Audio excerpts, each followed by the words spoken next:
မေတ္တာတွေနဲ့အစာပြုခဲ့တဲ့နေ့လေးပါ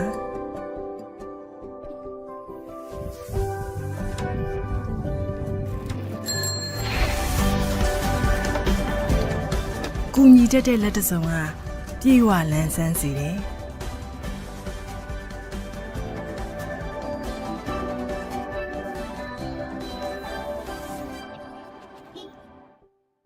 တစုံတယောက်လိုအပ်ဆုံးအချိန်မှာကူညီပေးလိုက်နိုင်တာမျိုးဟာထူးခြားချူများတဲ့ပီတိတစ်ခုပါ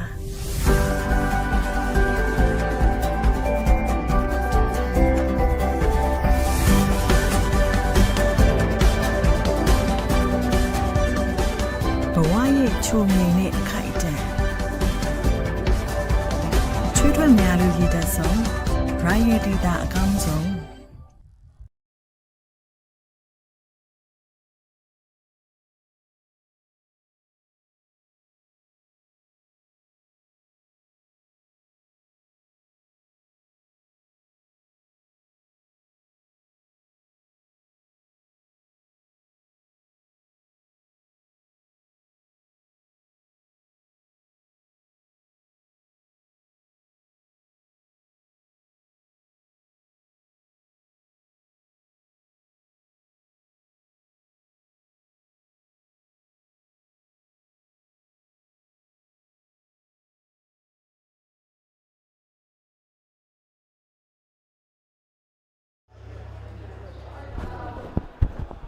အားလုံးပဲမင်္ဂလာပါခင်ဗျာဒီဖိုင်ရဲ့ပွဲစဉ်၄ရောက်နေပြန်လဲကြိုဆိုလိုက်ပါခင်ဗျာဒီဖိုင်ပွဲစဉ်၄မှာတော့ PLW သင်းနဲ့ခိုင်မြဲသာသင်းတို့ရဲ့ပထမမိနစ်20မကြာခင်ချိန်တွေမှာစတင်ရှင်းပြကစားတော့မှလည်းဖြစ်တယ်ခင်ဗျာ PLW ကတော့အင်ကြီးစိန်းနူရောင်ဘောင်းမီအမဲချေးဖြူဝစ်စင်ကစားမှာဖြစ်ပြီးတော့ခိုင်မြဲသာသင်းကတော့အင်ကြီးပြဘောင်းမီပြချေးမဲဝစ်စင်ကစားမှာလည်းဖြစ်တယ်ခင်ဗျာ PLW သင်းရဲ့ပွဲတော်လူစင်းကိုကြီးညာပေးရမယ်ဆိုရင်ကျောင်းနံပါတ်15ဟိန်းတန်စော်ကိုကျောင်းနံပါတ်25ဇင်မင်းခန့်ကျောင်းနံပါတ်10ဟိန်းနေတို့ကျောင်းနံပါတ်18ဇော်မင်းဦးကျောင်းနံပါတ်19ဝေလင်ဖြိုးနဲ့တူပွဲတော်လာခဲ့ရလဲဖြစ်တယ်ခင်ဗျာခိုင်မြဲသာသင်းရဲ့ပွဲတော်လူစင်းကိုကြီးညာပေးရမယ်ဆိုရင်ကျောင်းနံပါတ်22ပိုင်ပိုင်ထွန်းကိုကျောင်းနံပါတ်8အောင်သက်နိုင်ကျောင်းနံပါတ်17ခန့်စင်ဟိန်းကျောင်းနံပါတ်21အောင်စော်ဟိန်းကျောင်းနံပါတ်40ဆိုင်းတီယာဆန်တို့နဲ့တူပွဲတော်လာခဲ့တာလဲဖြစ်တယ်ခင်ဗျာ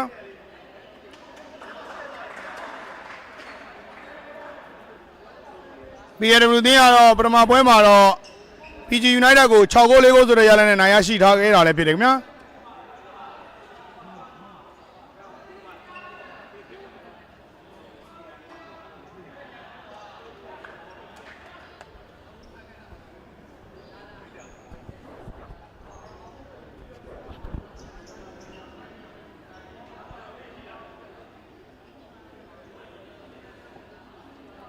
ခိုင်မြဲသာသင်းကတော့ EDF အသင်းကို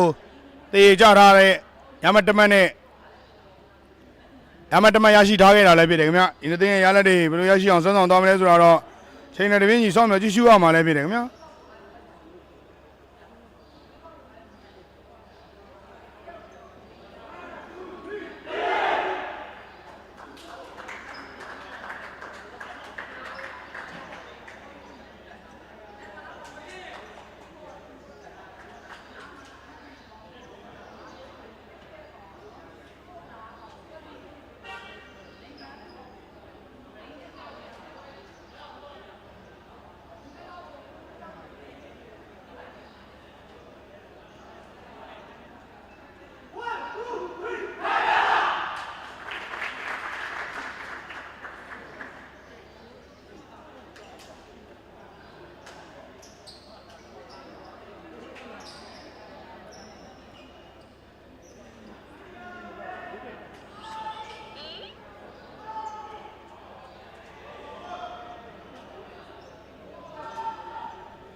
စာမေးဘောလုံးတော့ PLW သင်းကပေးရမှာလည်းဖြစ်တယ်ခင်ဗျာ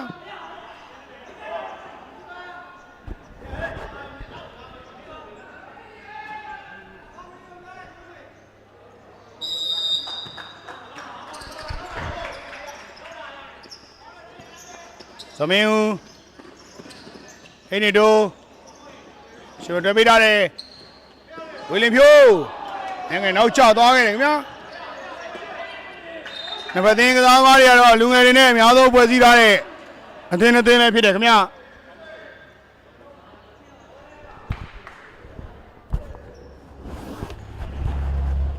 ဝေလင်ဖြိုးစောမင်းဦး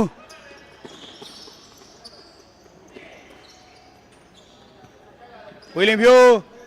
ဟိနေတိုလည်းထားတယ်ဒေါ်မီကန်ဘယ်ကိုချိုးသားလေးကန်ထားတယ်ဂိုးတွေဗျာဒီဂိုးတော့ဂျွန်နံပါတ်8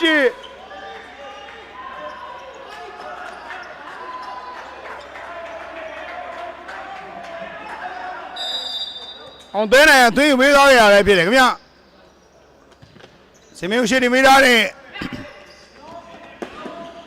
တိုင်းဒီရဆန်ခေါင်းတိုင်းရှင်းချထားပေးတာမှာတော့ဘေးတော့ဘောပြတယ်ခင်ဗျ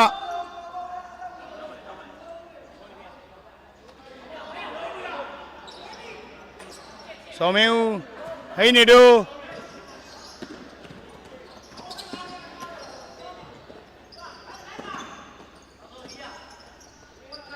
စောမင်းဦးပဲခြေနေကြီးနဲ့ရှေ့တင်ပေးထားတယ်တိုင်းဒီရဆန်ဖျက်ထုတ်ထားရတဲ့လက်ထိသွားရရတယ်ဖြစ်တယ်ခင်ဗျ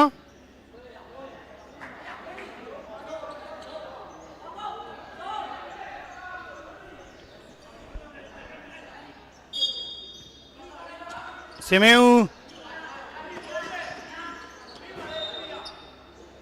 ဆိုင်ဒီယာဆန်မနာတန်ရှင်းထုတ်ထားခဲ့တယ်ခင်ဗျစင်မင်းခန့်ရှင်းတင်ပေးထားတယ်ဟိနေတို့အန်ဆေးကိုချိုးသားတယ်ရေသုံးဗာမျက်စာသိမ်းမဲ့ရတယ်ခင်ဗျ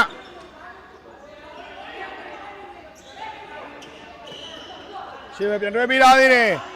ဝေလင်ဖြိုးတွဲပေးထားတယ်ဟိနေတို့နောက်အားလည်းမတွဲတယ်ဗျာစင်မင်းခန့်ဟိနေတို့တော့တက်လာမယ်တင်ပြီးတော့ပဲချပေးတာခင်ဗျာ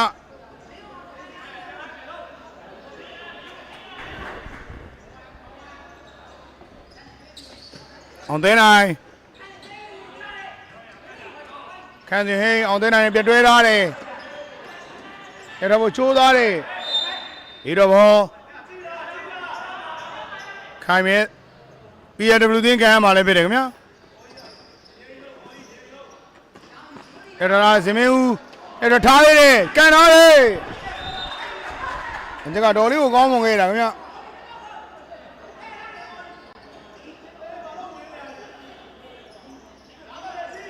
ဟိနေတို့ရှေ့တွဲပေးထားတယ်စင်မင်းကန်အနေငယ်နောက်ကျနေခဲ့တယ်ခင်ဗျာ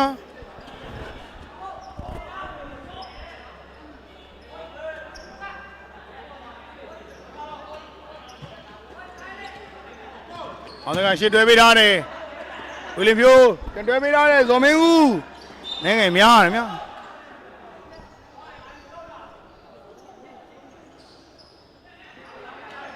ရေသုံးသင်းခိုင်မြဲသားသင်းပြန်ပေးထားသေးတယ်အောင်ပါပြန်တွဲပေးထားမြန်အောင်တက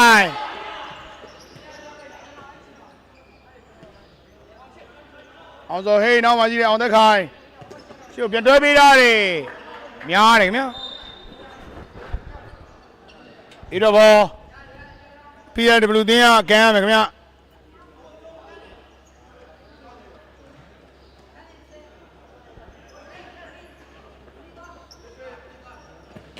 ဒီတွဲပေးထားတယ်နောက်ပိုင်းနဲ့ချထားပေးတယ်အောင်ဒီလိုကန်ရတယ်စင်မင်းဦး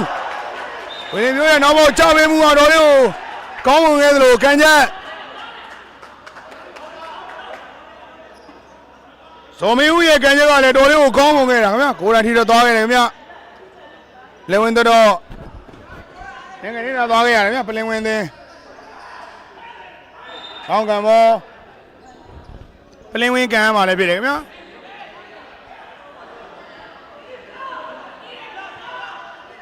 နောက်မှပြန်တွဲပေးထားတယ်ဇော်မင်းဦးလိန်ထားတယ်ရာရဲထလိန်ကိုချိုးသားတယ်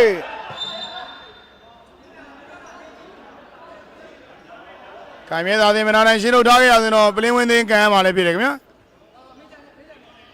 စင်မင်းကန်နောက်မှကြီးတဲ့ဇော်မင်းဦးစင်မင်းကန်ရှုပ်တင်ပေးထားတယ်နိုင်ငံနားလည်းလွဲသွားတယ်ဗျာ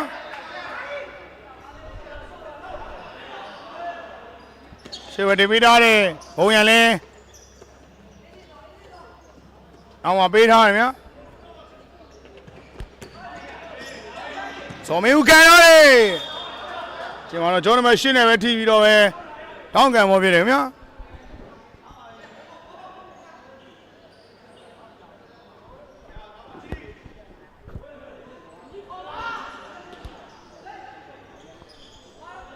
အမေသာဘုံရန်လေးရှစ်တွဲပေးထားတယ်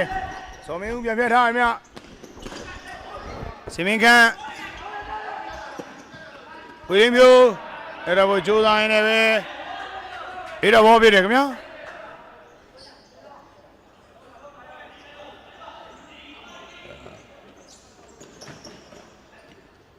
ညဉ့်ညံ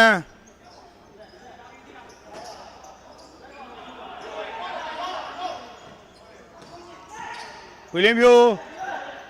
ဟင်းနေတို့နောက်မှရစင်မင်းခန့်စော်မင်းဦးပြန်လဲဆယ်ယူထားတယ်ခင်ဗျာစင်မင်းခန့်ဟင်းနေတို့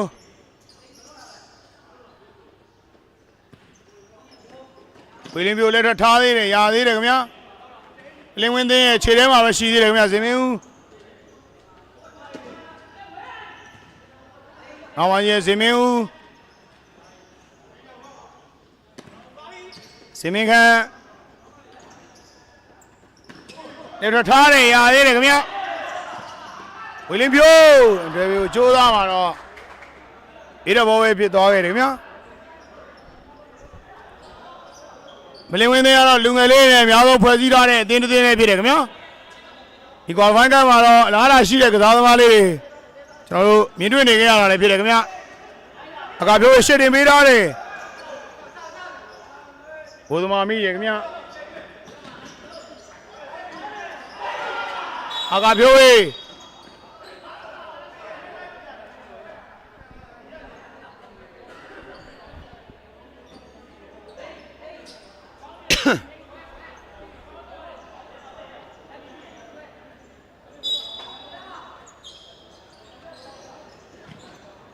ညဉ့်ညံလက်ကန်ထားတယ်စင်မင်းခန့်နဲ့ထိပြီးတော့ပဲဘေးတော့ဘောပြည့်တယ်ခင်ဗျာတင်ဝင်းသိန်းနဲ့ခိုင်မဲသာသိန်းရဲ့ပထမပိုင်းမိနစ်20လဲ12မိနစ်ကြော်ပဲကြန့်ရှိတော့တယ်ခင်ဗျာဒီသားနေမျိုးဝင်းတော့မှညဉ့်ညံလက်ကန်ထားတယ်ငញ្ကဂိုးပေါင်းနဲ့တော့တော်လေးဝေးကောက်သွားခဲ့တယ်ခင်ဗျာအကပြိုးဝေးဇော်မင်းဦး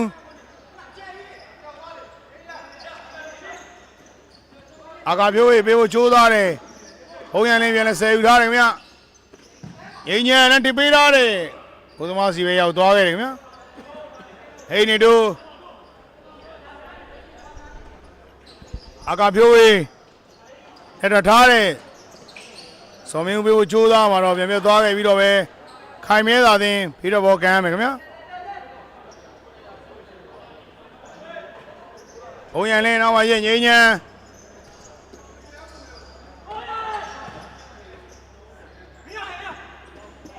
ဘုံရန်လေးမရတယ်ကန်ထားတယ်ရရှိလာတဲ့ခွင့်ရတော့ကျောင်းနံပါတ်5တဲမောင်ဆုံးသက်ဖို့ကြိုးစားတာဗျာ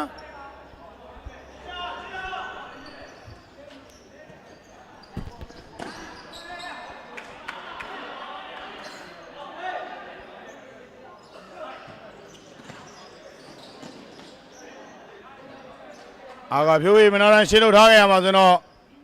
ဒီတော့ဘောပဲခိုင်မြဲသာရင်ကမ်းမယ်ခင်ဗျ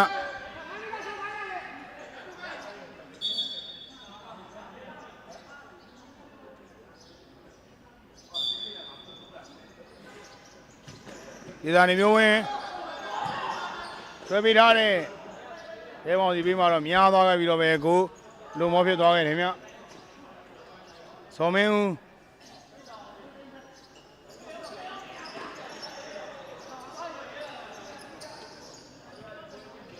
အကဖြိုးဝေးစော်မင်းဦး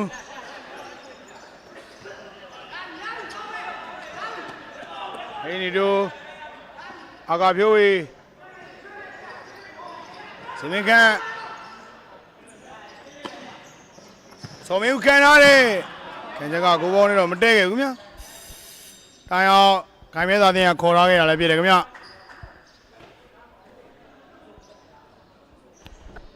ပလင်းဝင်းသိန်းရဲ့လူငယ်လေးရတယ်တော်လေးကိုဘလုံးကစားမှာတော့ရေသွေးရှိတဲ့ကစားသမားလေးလည်းဖြစ်တယ်ခင်ဗျာ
စနေဦး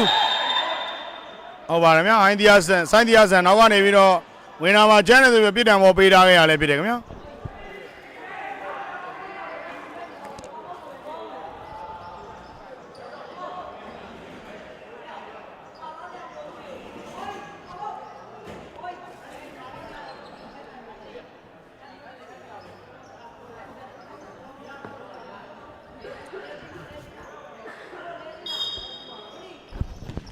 အကဖြိုးဝေးပေးဖို့မှုကများတယ်မြ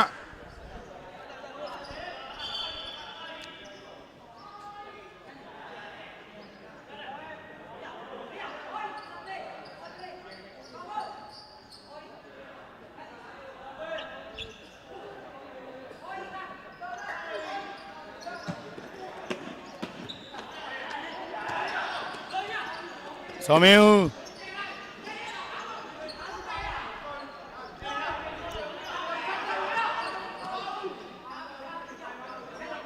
အကဖြိုးဝေးစောမင်းဦးပဲနကန်လာကန်ကြကကောင်းတယ်ခင်ဗျာအောင်တကိုင်းနာရန်ကာဝယ်ထားခဲ့တာလည်းဖြစ်တယ်ခင်ဗျာ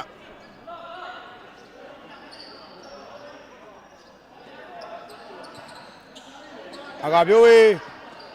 ပြန်တွေ့ပေးထားသေးတယ်ဟိနေတိုးနဲ့ထားတယ်ဂိုးလုံးမောပဲဖြစ်တယ်ခင်ဗျာရှေ့ကိုတင်ပေးထားတယ်တော်နမစတေးကောင်းတိုက်ပြီးတော့ပဲရှင်းထုတ်ထားခဲ့ရတယ်ခင်ဗျ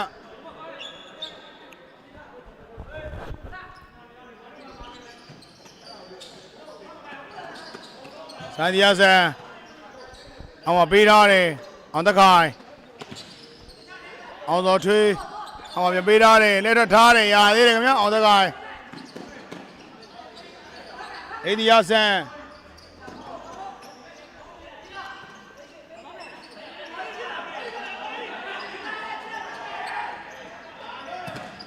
သူချိုးသွားတယ်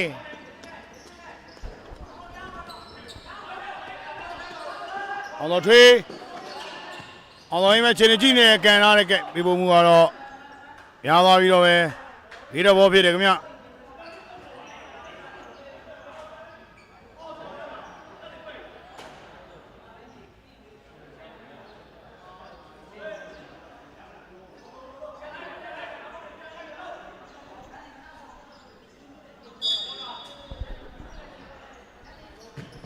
ကန်ရင်ရှေ့ပေးထားတယ်ညာပြီးတော့ပဲဂိုးလုံးမောဖြစ်တယ်ခင်ဗျာအကဖြိုးဝေးဘုံသက်ထွေးအကဖြိုးဝေးနဲ့ပဲပေးလို့ထားတယ်ဗျာရှေ့ကိုတွဲပေးထားတယ်ဟိနေတိုးလက်ထထားတယ်အောင်သက်ခိုင်မနာနဲ့ရှင်းလို့ထားခဲ့တယ်ခင်ဗျာ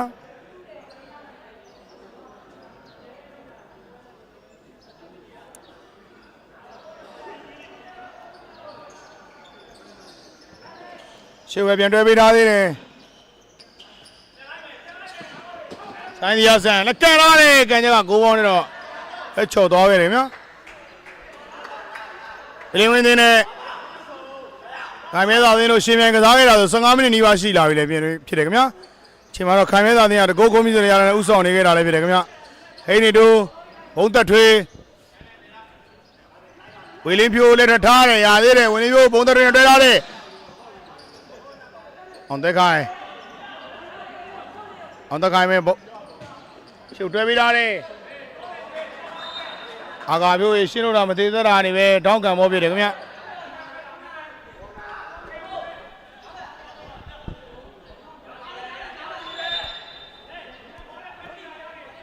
အင်ပလေးပေးထားခဲ့ရလဲဖြစ်တယ်ခင်ဗျာ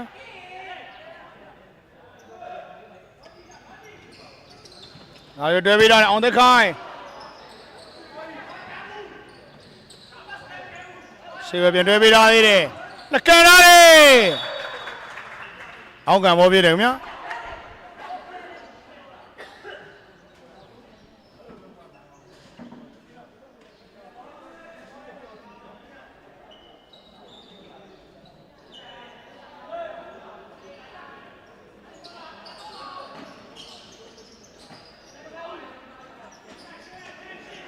အာကာပြိုးရှေ့ဝဲတင်ပေးထားတယ်ဝေလင်းပြိုးဆယ်ယူထားတယ်အောင်စောဟိန်း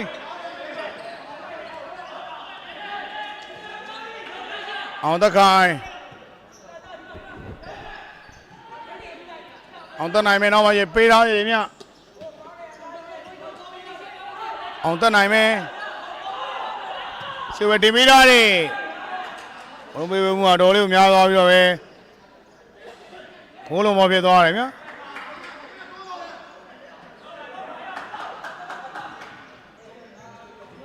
အာကာဖြိုးကြီး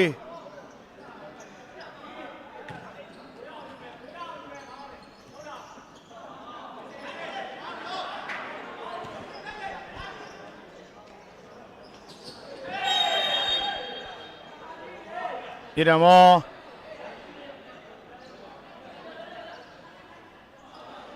လင်းဝင်သင်ကမ်းပါလဲဖြစ်တယ်ခင်ဗျအ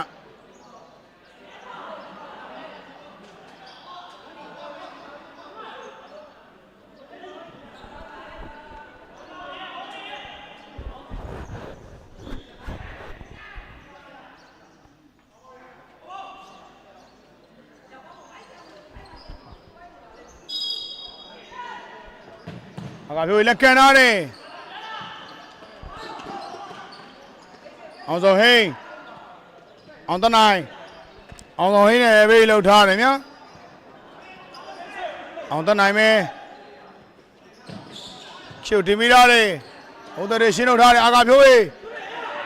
ညမိခန့်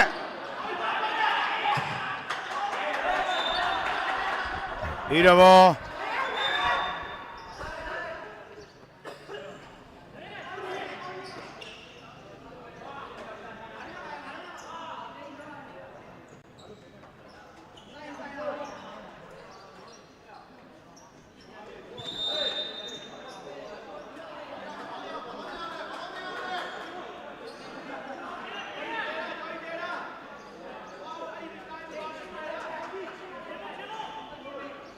အာကာပြိုးကြီးကျော်မြတ်သူရှစ်တင်မိထားတယ်ဒါပေမဲ့လည်းဘယ်သူမှရှိမနေခဲ့ခင်ဗျာ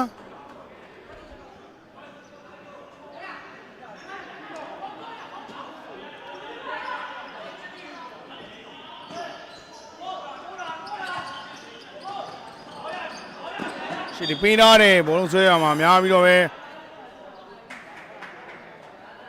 ไอ้หมอလင်းဝင်နေရခေါ်ထားခဲ့ရလဲဖြစ်တယ်ခင်ဗျ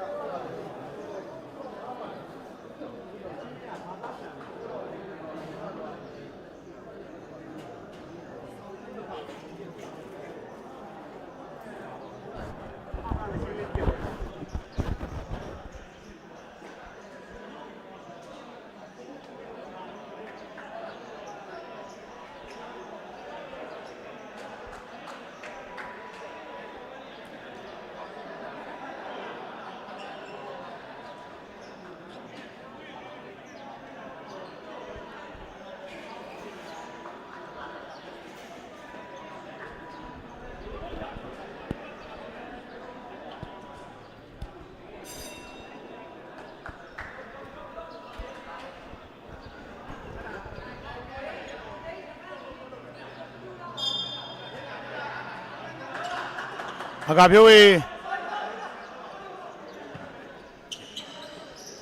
မြမင်းခန့်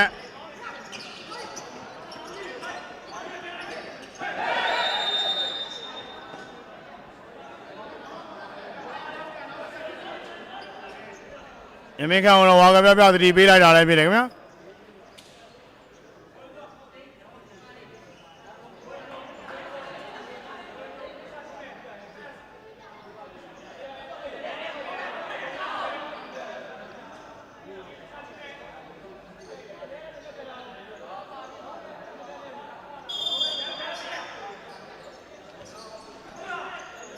အောင်တန်းလက်ခဲလာတယ်အဲဒီကဘောပါတိုင်းမှာဝဲကကြော်သွားရတယ်ခင်ဗျာ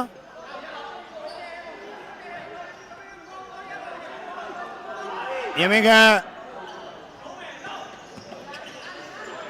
အောင်တထွေမြမင်းခန့်ဘောထိသိနေတာလည်းကျော်မင်းခန့်ပြန်ရသွားတယ်ဗျာအောင်တန်းလက်ခဲလာတယ်အကာဖြိုးဝေးပြန်လိုက်ဆဲယူထားတယ်ရသေးတယ်ခင်ဗျာဒါပဲလေငိမ့်ညံပြန်လည်းဖျက်ယူထားသေးတယ်ခိုင်မဲသာသိမယ်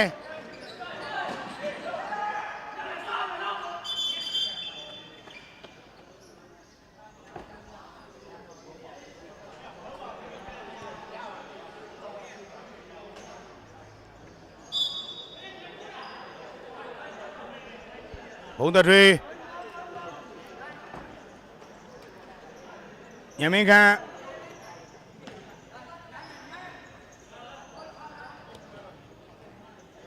အကာဖြိုးဝေး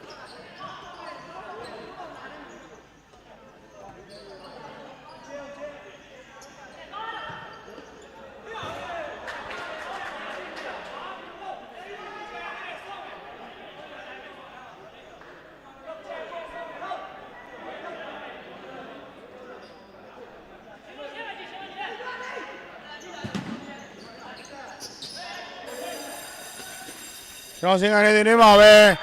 ခိုင်မဲသာသိနဲ့လင်းဝင်တင်တို့ရဲ့ဒုတိယပိုင်းမိနစ်ပထမပိုင်းမိနစ်20ပြီးဆုံးသွားခဲ့ရလေပြီတယ်ခင်ဗျာအချိန်မှာတော့ခိုင်မဲသာသိကပလင်းဝင်တင်ကိုတကုတ်ကုန်းပြီးဆိုရလာနဲ့နိုင်ရရှိနေပါကြောင်းစင်ကနေများကျွန်တော်စီစဉ်စက်မှုဒီမှာခေတ္တကနာရနာခွင့်ပြုပါခင်ဗျာ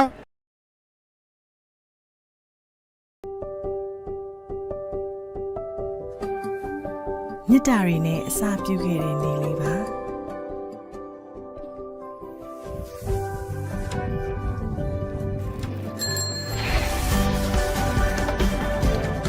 ကူညီတတ်တဲ့လက်တစုံကပြေဝလန်းဆန်းစေတယ်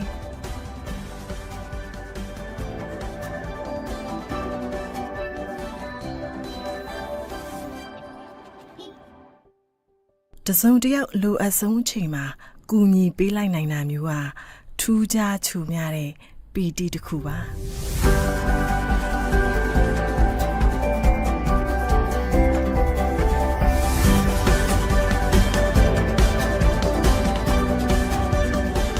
ဘဝရဲ့ချုံငိမ်နဲ့ခိုက်တန်ချွေးထွက်များလို့ရည်တတ်ဆုံး Riot ဒေတာအကောင်းဆုံး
လန်ကန်ပြီးပြည်တယ်ဘူးသင်းမဲဘေးထွက်ပေါ်ပြန်ဖြစ်သွားတယ်ခင်ဗျာ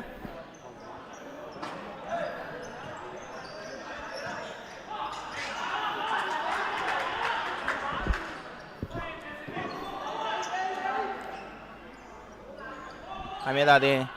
ဘေးထွက်ပေါ်ကန်ခွင့်ရတယ်ခင်ဗျာအမေသာတင်ပဲအချိန်နဲ့ချက်ကြီးနေတယ်ချက်ခောက်ထားတယ်နောက်ကိုပြန်ပို့ထားခင်ဗျာဘေးထွက်ပေါ်ဖြစ်သွားတယ်ခင်ဗျာပ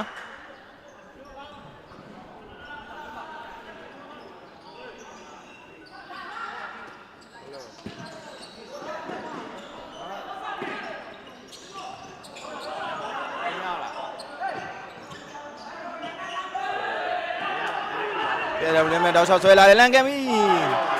ဘုံမှာပဲမိရခင်ဗျာဘလုံးရှိပေးပို့ထားတယ်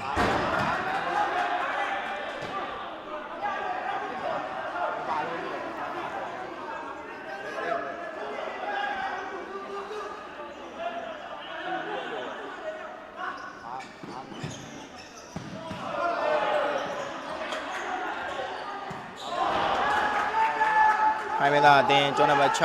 အပြင်ပိတ်သွင်းရမှာဘောလုံးက6ပါးပုံနင်းငယ်ကြော်သွားခဲ့တယ်ခင်ဗျပြည်တယ်ဘူးတင်းမဲချင်းချင်းလန်ကန်ပြီမလိုဘူးခင်ဗျာ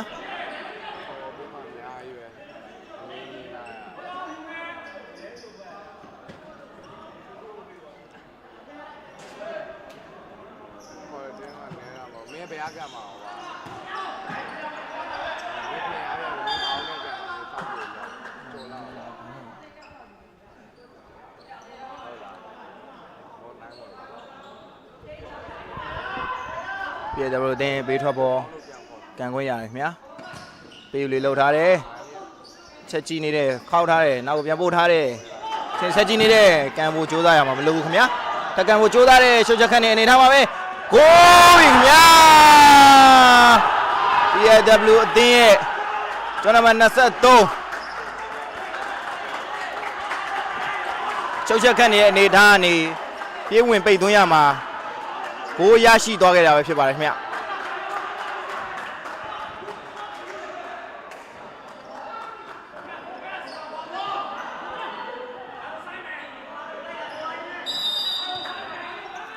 ဘလုံးပြန်လဲစတင်ထားတယ်။အမေသာတင်းပဲ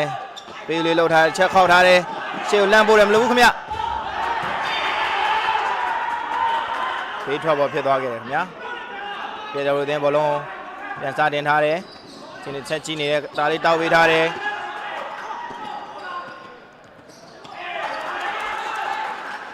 အမေသာတင်းဘေးထွက်ပေါ်ကန်ရမယ်ခင်ဗျာ။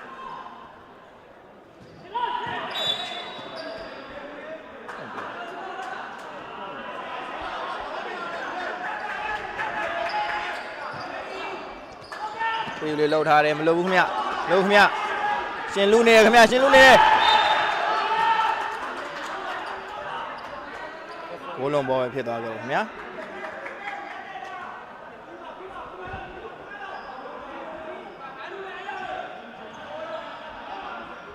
ပြီးတော့ဘောခိုင်မသားတင်ကြရမယ်လန်ကန်ပြီမလုပ်ဘူးခင်ဗျပြေရဦးတင်ပြန်လဲရှင်းတော့ထားတယ်တောက်လျှောက်ဆွဲလာပြီချင်းနေတစ်ချက်ကြီးနေတယ်ဆွဲလာပြီကိုသမားနဲ့အတွင်းမှာလန်ကန်ပြီမလွတ်ဘူးခင်ဗျလွတ်ခင်ဗျကိုသမားကာကွယ်ထားတယ်ခိုင်မသားတင်ပြန်ဆွဲလာပြီဘေးထွက်ပေါ်ပြန်ဖြစ်သွားတယ်ခင်ဗျာ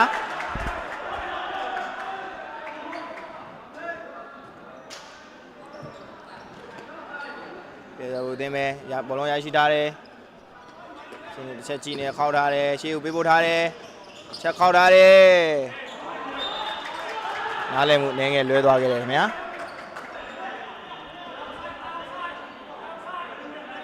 အဲ့ဒါတင်ဘလုံးပေးပို့ထားတယ်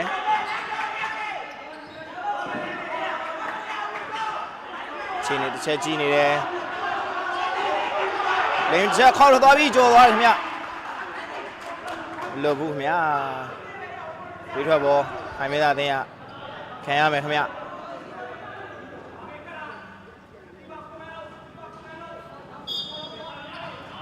ဘလုံးပေးပို့ထားတယ်ခိုင်မဲသားတင်မယ်ကျွန်တော်မှရှစ်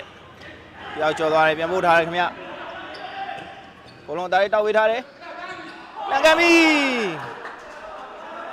ကိုပါတဲ့မို့ကြော်သွားတယ်ခင်ဗျာပြတော့တင်မဲ့ဘောလုံးရရှိလာတယ်ချင်းတစ်ချက်ကြီးနေတယ်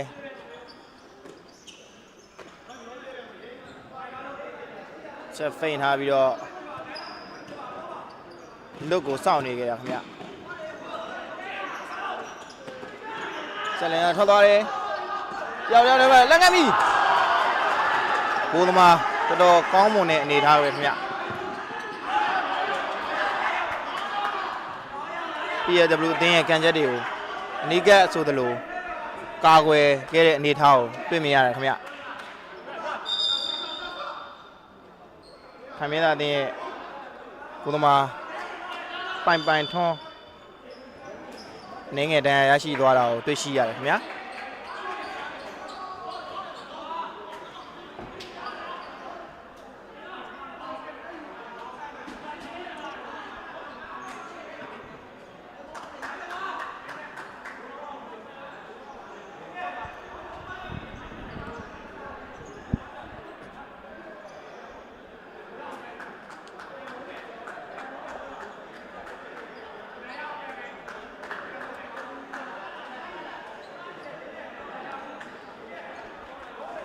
အမေသားတင်ရဲ့ကိုသမား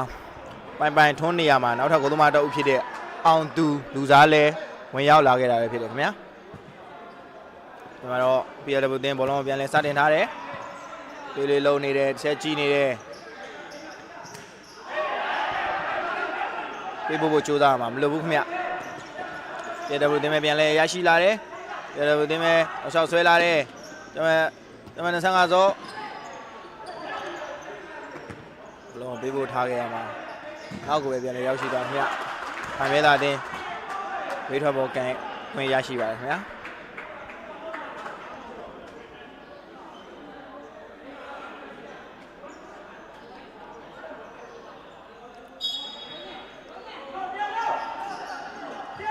လန်ကန်နဲ့ဘုံမအောင်သူတာယာပဲပုတ်ထုတ်ကာကွယ်ထားတာကိုတွေ့ရတယ်ခင်ဗျာ။ PLW တင်မဲ့ PLW တင်မဲ့တောင်းကမောင်စားနေထားတယ်လန်ကန်နေဘလို့ဘူးခင်ဗျာခံမဲလာတင်ဘောလုံးပြန်လဲရရှိသွားတယ်ခင်ဗျရောက်ကျော်သွားတယ် PLW တင်မဲ့ပြန်လဲရရှိသွားတယ်ခံမဲလာတင်နှစ်ယောက်တယောက်နေထားမှာခင်ဗျ PLW တင်ပြန်လဲရရှိသွားတယ်ခင်ဗျကျွန်တော်19ဝေလင်းဖြိုးကျွန်တော်18ဇော်မင်းဦးနဲ့ပေးဦးလှုပ်ထားခဲ့ခင်ဗျဇော်မင်းဦးပဲဇော်မင်းဦးတောက်ချဆွဲလာတယ်ဇော်မင်းတောက်ချဆွဲလာလန်းခဲ့နေဘုလမာအောင်သူနဲ့ထိပြီးတော့တောင်းကန်ဘောဖြစ်သွားတယ်ခင်ဗျာ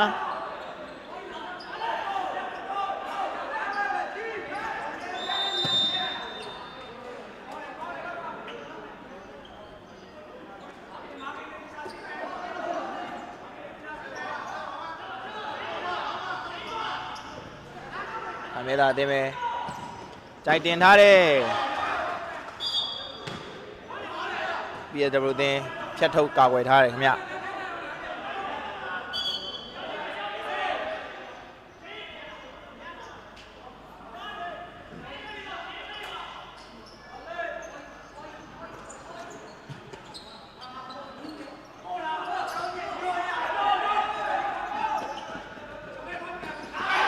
ကျွန်တော်တင်မဲ့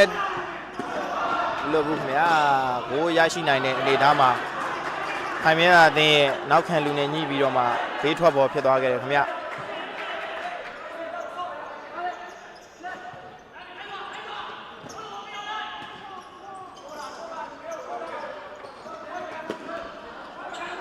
ဒါနဲ့တော့ဆွဲလာတယ် PLW အသင်းဖြတ်ထုတ်ကာကွယ်သွားတယ်ခင်ဗျာ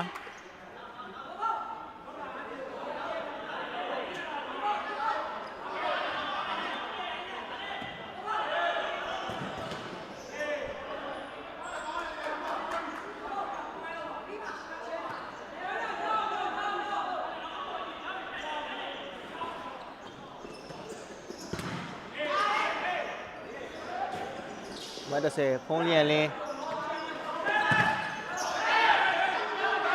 အငယ်ကိုကြိုးစားတယ် PLW အသင်းရဲ့ကိုသမားဟိန်းတန်းစော်ပြင်းကန်ထုတ်ပြီးကာကွယ်သွားတာကိုတွေ့ရတယ်ခင်ဗျခိုင်မြဲသာအသင်းဘေးထွက်ပေါ်ကန်ခွင့်ရရှိပါတယ်ခင်ဗျာခိုင်မြဲသာအသင်းဘောလုံးစတင်ထားတယ် PLW အသင်းပြန်လဲဖြတ်ထုတ်ထားတယ်ခင်ဗျာ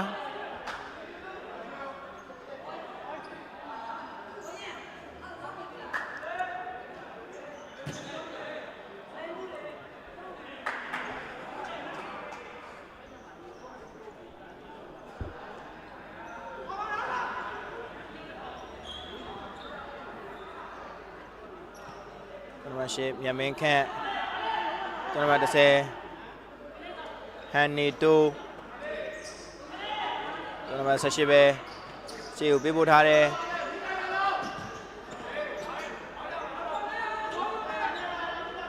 ကျွန်တော်19ဝေလင်းဖြိုးတယောက်ကျော်ကိုကြိုးစားမှာဘေးထွက်ပေါ်ဖြစ်သွားခဲ့တယ်ခင်ဗျာ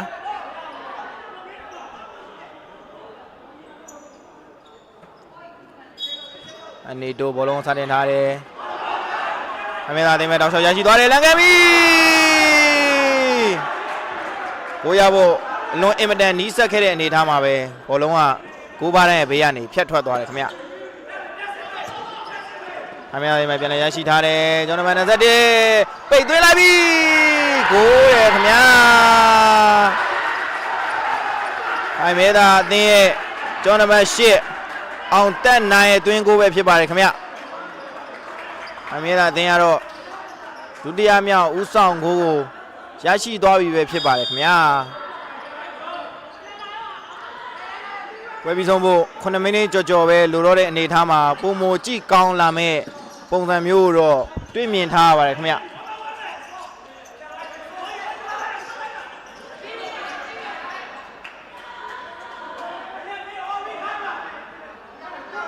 PLW အသင်းဦးဆောင်ကိုရရှိဖို့အတွက်တောက်လျှောက်စူးစမ်းခဲ့ပေမဲ့လည်းခိုင်မြဲသာအသင်းရဲ့ကောင်တာတစ်ပေါက်ကနေပြီးတော့မှဦးဆောင်ကိုထပ်မံရရှိသွားတာပဲဖြစ်ပါတယ်ခင်ဗျလန်ကမီကျွန်တော်10ဖုံးရလင်းရဲ့ကန်ချက်ဖြစ်ပါတယ်ခင်ဗျ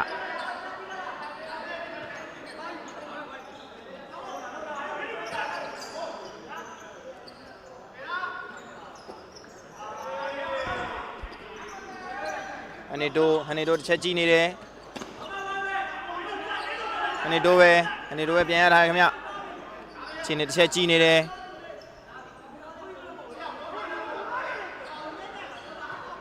စမင်ခန့်နဲ့ပေးယူလောက်ထားတယ်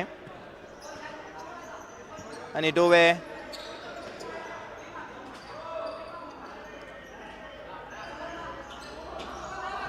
အကာဖြိုးဝေးဟန်နီတိုနဲ့အတွဲယူလောက်ထားတယ်အနေတို့ပဲတစ်ချက်ကြည့်နေတယ်အကာတိုးဝေးတဲ့ဝလုံးရောက်ရှိသွားပြီခင်ဗျလင်းဖြိုးဝလုံးပေးဖို့ရမှာအမင်းသားတင်ပြန်လဲဖက်ထုတ်မှုခံခဲ့ရတယ်ခင်ဗျအကာဖြိုးဝေးတစ်ချက်ကြည့်နေတယ်ကြော်ဖို့ကြိုးစားတယ်မလို့ဘူးခင်ဗျအမင်းသားတင်ရဲ့ကစားသမားကျောင်းနံပါတ်6ငင်းချင်းနဲ့ထိပြီးတော့ဘေးတော့ပေါ်ဖြစ်သွားတယ်ခင်ဗျ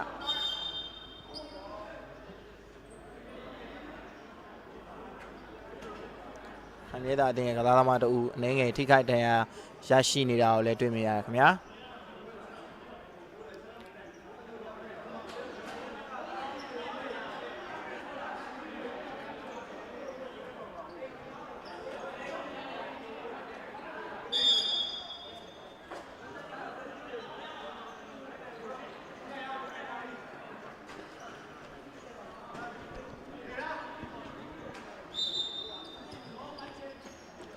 ကျွန်တော်ပြန်စားနေတဲ့အကာဖြိုးပဲအချင်းချင်းချက်ကြည့်နေတယ်တယောက်ကြော်ထားတယ်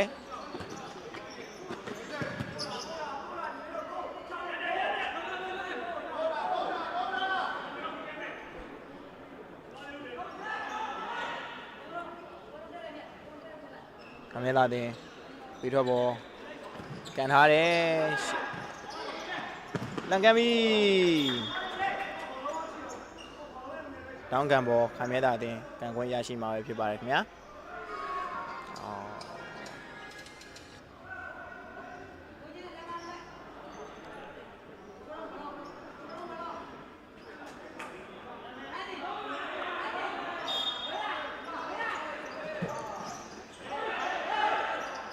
ကိုသမားမိရခင်ဗျ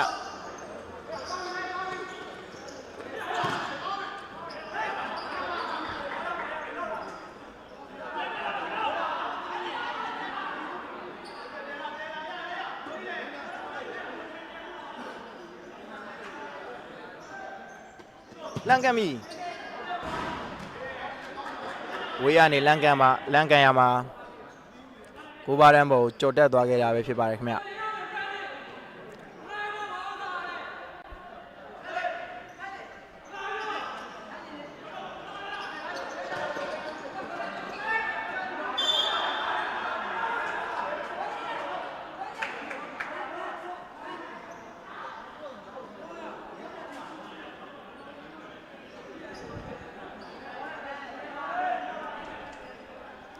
အမေသာတင်တောင်းကန်ဘောကန်ခွင့်ရရှိထားတာဖြစ်ပါတယ်ပေးပို့ထားတဲ့ပိတ်သွင်းယူဖို့အဆင်သင့်ရှိမနေခဲ့ဘူးခင်ဗျာ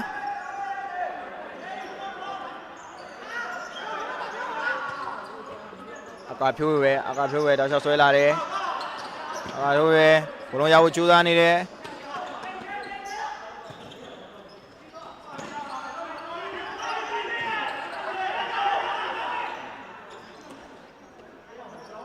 ပြောရချင်းတစ်ချက်ကြီးနေတယ်နောက်ကိုပြန်ပို့ထားတယ်ခင်ဗျာ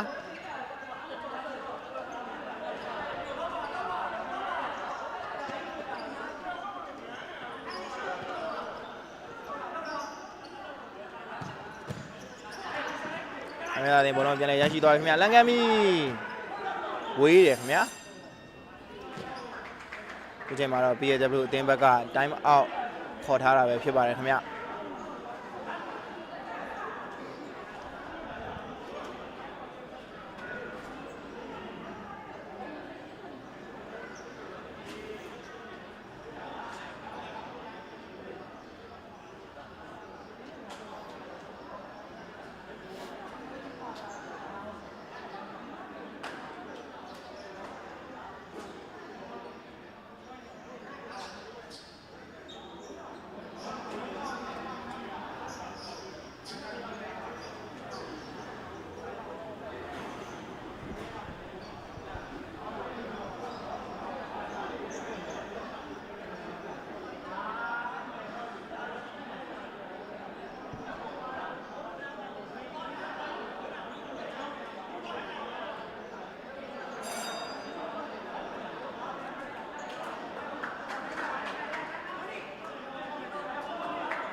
ဒီလိုတင်မယ်တောက်လျှောက်ဆွဲလာတယ်ပေးဖို့ကြိုးစားတယ်ဆွဲလာပြီပိတ်တယ်ဘောလုံးအဆုံးသတ်ဖို့ကြိုးစားတဲ့နေရာမှာနည်းငယ်တွန့်ဆုတ်နေတာကြောင့်တစ်ဖက်အသင်းရဲ့ကိုသမားကာကွယ်သွားတာကိုတွေ့ရတယ်ခင်ဗျ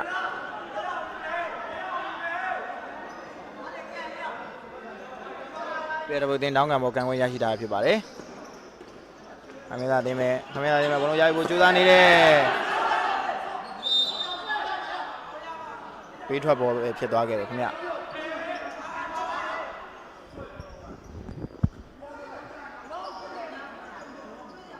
ဖြိုးရပဲချင်းနေချက်ကြီးနေတယ်ဘလုံးအလဲမှာပေးယူလောက်ထားခဲ့တဲ့ဘိုးလုံးဘောနဲ့ပဲအဆုံးသတ်သွားခဲ့ရခင်ဗျာခိုင်မြဲတာတင် time out ခေါ်ယူထားတာပဲဖြစ်ပါတယ်ခင်ဗျာ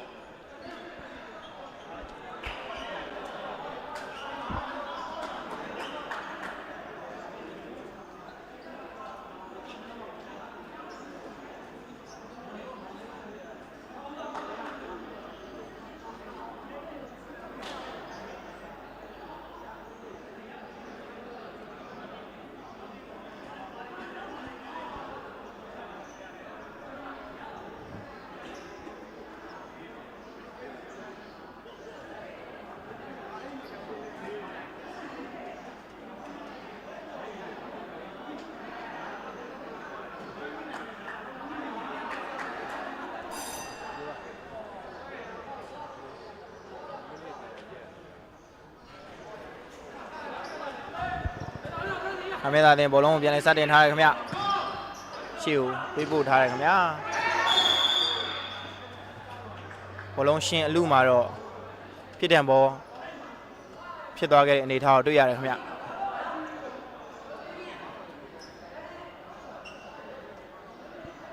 ခိုင်မဲသာအသင်းရဲ့ကပတိန်ကျောင်းနံပါတ်6ငင်းချမ်းကံမဲ့အနေအထားပါခင်ဗျ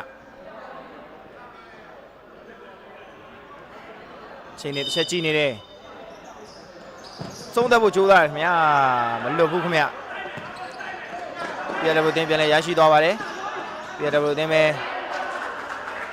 ခိုင်မဲသာအသင်းရဲ့ဖျက်ထုတ်မှုကြောင့်တောင်းကံပေါ်ကံခွင့်ရရှိသွားပါတယ်ခင်ဗျာပြည်တော်အသင်းတောင်းကံပေါ်ကန်ထားတယ်ခိုင်မဲသာအသင်းဖျက်ထုတ်သွားတာကြောင့်မလို့ဘေးထွက်ပေါ် PSW အသင်းကကံခွင့်ရရှိသွားပါတယ်ပြည်တော်အသင်းပဲနံပါတ်18တင်ထားတယ်တာယာကြော်ထဲဖို့ကြိုးစားရမှာတော့ဘိုးသမားပုတ်ထုတ်ကာကွယ်သွားတယ်ခင်ဗျလန်ကန်ပြီကန်ချက်ကောင်းမွန်ပေမဲ့လည်းဂိုးပေါက်မတည့်ဘူးခင်ဗျအမေသာအသင်းပဲဘိုးသမားရှေ့ကိုပေးပို့ထားတယ်ညားရတယ်ခင်ဗျပြည်တော်အသင်းပဲတောက်လျှောက်ဆွဲလာတယ်တောက်လျှောက်ဆွဲလာတယ်ဘောလုံးပေးဖို့ရမှာတော့နားလည်မှုနည်းငယ်လွဲနေတာကိုတွေ့ရပါတယ်ခင်ဗျ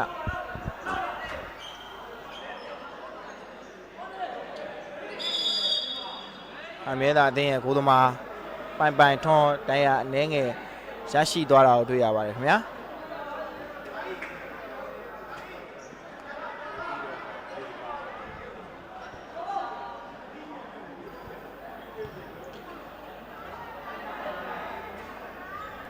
ပွဲပြီးဆုံးဖို့စက္ကန့်ပိုင်းအလိုမှာပဲခိုင်မဲသာအသင်းက2ဂိုး PSW အသင်းက1ဂိုးနဲ့ခိုင်မဲသာအသင်းဥဆောင်ထားတဲ့အနေအထားကိုတွေ့မြင်ရပါတယ်တွေ့မြင်ရတာပဲဖြစ်ပါတယ်ခင်ဗျ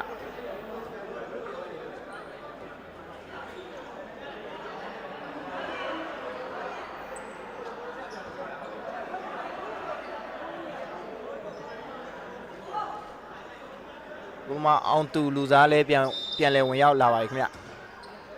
လန်ကန်နေညားရတယ်ခင်ဗျာပြည်တော်အသင်းပဲပြည်တော်အသင်းပဲနောက်ဆုံးလက်ကျန်အခွင့်အရေးကိုဘယ်လောက်ထိအသုံးချနိုင်သွားမလဲဆိုတာကိုတော့ကျွန်တော်ဆက်လက်စောင့်ကြည့်ရမှာဖြစ်ပါတယ်ခင်ဗျပွဲပြီးဖို့ကလည်းစက္ကန့်ပိုင်းသာလိုတော့တာပဲဖြစ်ပါတယ်ခင်ဗျာ